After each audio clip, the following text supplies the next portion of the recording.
इसी की नई गाइडलाइंस को लेकर के देश भर में सवाल खड़े किए जा रहे हैं, खासतौर पर सवर्ण वर्ग इसको लेकर के आशंकित भी हमारे साथ मौजूद है चंद्रशेखर आजाद। चंद्रशेखर, कैसे आप देखते हैं, क्योंकि जो सवर्ण वर्ग है उसका ये कहना है कि इसके जरिए तो सवर्ण वर्ग को और ज्यादा दबाने की कोशिश हो रही है, देश भर में जो है सवाल हो रहे हैं। कहाँ दबा रहे हैं, कहाँ दबा रहे हैं, कैसे दबा रहे हैं? कोई फॉर्मूला तो हो दबाने का।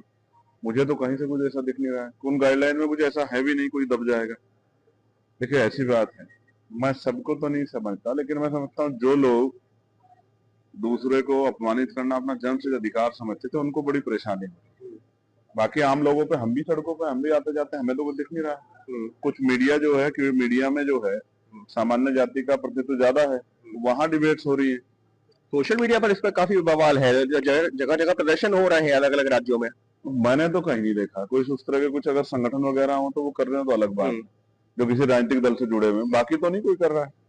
इतने हमारे मित्र हैं, हम सब लोग क्षेत्र में हैं, कहीं तो कुछ पता लगता, किसी जिले से कोई रिपोर्ट आती, कहीं तो कोई सड़क जाम होती, कहीं तो उस तरह की परमिशन कोई मांगता आंदोलन के, ऐसा तो कुछ है नहीं।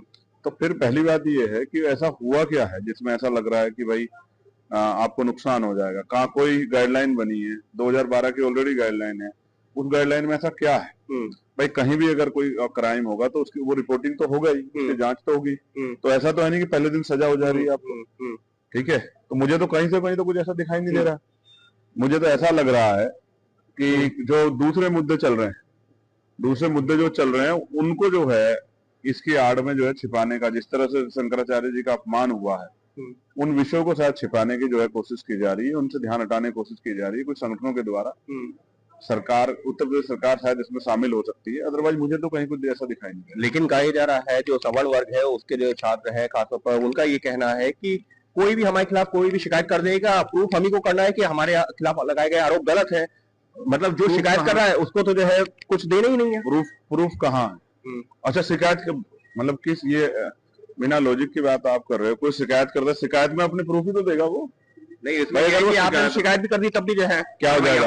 आपको आपके खिलाफ अगर शिकायत हुई है तो आपको प्रूफ करना पड़ेगा कि आरोप गलत है। मेरी बात, मैं सच बता रहा हूँ, 90% लोगों ने यूजीसी की गाइडलाइन पढ़ी नहीं।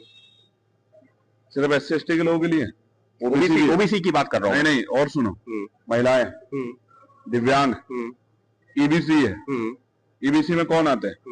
तो फिर तो क्यों रो रहे हैं भाई? कुछ समझता है तो पढ़ तो लो भैया। आपके जो नेता आपको सड़कों पर उतारने की कोशिश कर रहे हैं या आपसे इस तरह के स्टेटमेंट दिलवा रहे हैं सरकार पे दबाव बनाने के लिए, तो मैं आपसे आग्रह कर रहा हूं, एक बार पढ़ तो लो। EBC में कौन है? महिलाओं में कौन है? दिव्यांगों में कौन है? स्पेशली कोई जातियां हैं क्या? SC/ST के